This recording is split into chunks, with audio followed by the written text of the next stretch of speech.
আসসালামু আলাইকুম, আশা করি ভালো আছেন। আজকে আমি কলার মোচা আমি গাছ থেকে পেড়ে নিয়ে আসছি। সেটা কত সুন্দর একটা খাবারের জিনিস, ছোটোবেলায় খাইছিলাম। এখন আমি নিজে রান্না করে খাবো এবং আপনাদের সাথে শেয়ার করব।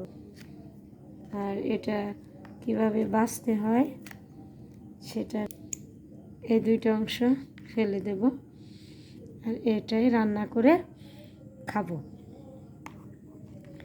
আচ্ছা চলেন বন্ধুরা, আমরা সবগুলো অংশ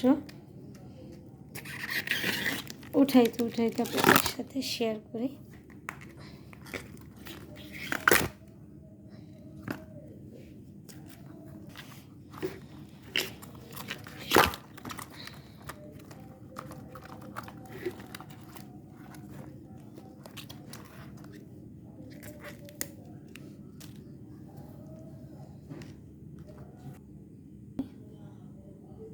কাটি মোচা পরিষ্কার করে ধুয়ে নিয়ে আসছি।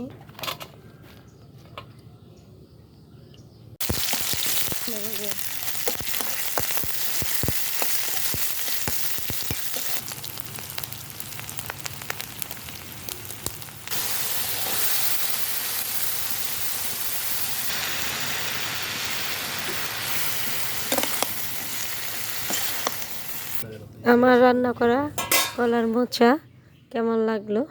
আমার কাছে কিন্তু দেখতে দারুণ, খেতেও মনে হচ্ছে সুস্বাদু হবে। কমেন্টসে জানিয়ে দিবেন কেমন লাগলো। ধন্যবাদ সবাইকে।